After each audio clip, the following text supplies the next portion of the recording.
The Atlantic Ocean, at 82 million square kilometres, is the second largest ocean in the world. It has days when for short spells it can be as still as a garden pond. Then there are days when storms can be fierce and unforgiving. Storms that can even move 40-ton boulders with the greatest of ease from one area to another. And directly within the path of the Atlantic's moves is the west coast of Ireland. It is a raw and twisting coastline that is very different from the country's eastern shores, which is nearly straight in its direction. Ireland is a small maritime island that sits on the northwestern edge of the continental shelf, and many people do not realise that 90% of the country's territory is still underwater.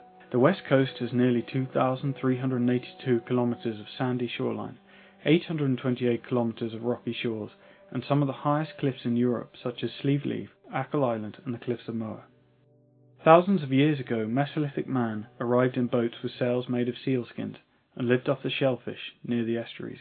Over the years, the Atlantic Ocean and Ireland's west coast have provided a habitat and recreation for fishermen, farmers, a tourism industry, seaweed harvesting and whaling.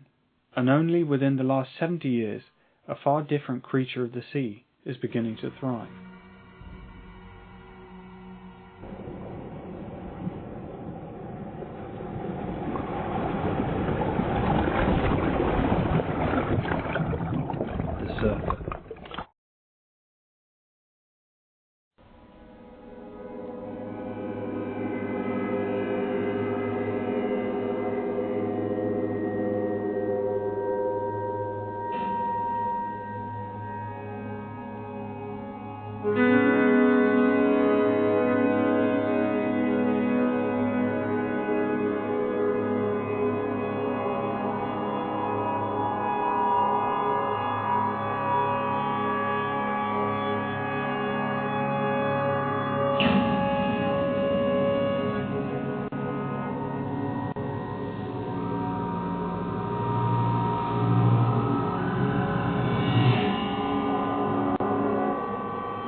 Probably the only thing we ever stole from the British Empire was their waves, you know.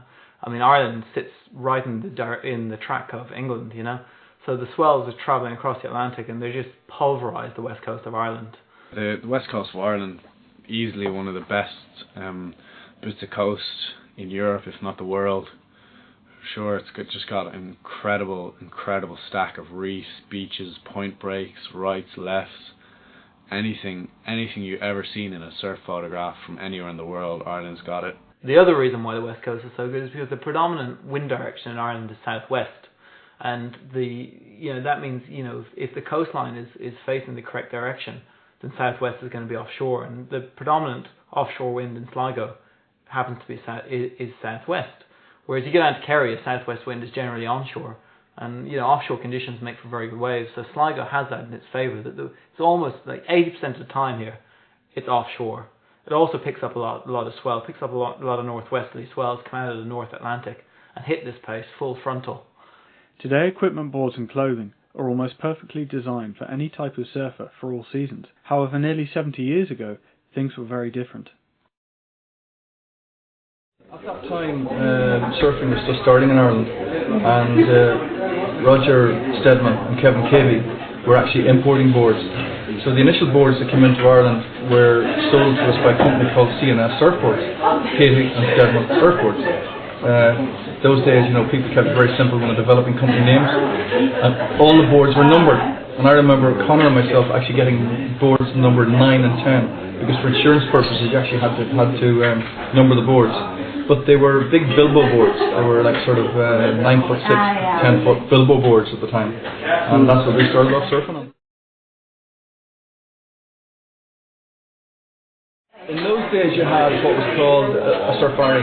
They were very popular, and we started it off in 1967, where we'd meet for a weekend in Lahinch in County Clare, and you'd invite over all the top international surfers in Europe to Lahinch to do a safari up the west coast. And that safari would end up here at the Irish Intercounty Championships, where we had the Irish International Championships. So you had the likes of Rodney Sumter, who I mean, Rodney was a star of The Endless Summer, which was the great surf movie of the 60s. Rod Sumter came over and competed in the Irish International Championship. Alan Rich is an Australian. He actually won the first Irish International Championships. So you had these guys coming all up along the coast from Lahinch, ending up here in Rossnyla. So every time we'd be travelling, we would be checking out different locations as we were travelling, and going to new breaks.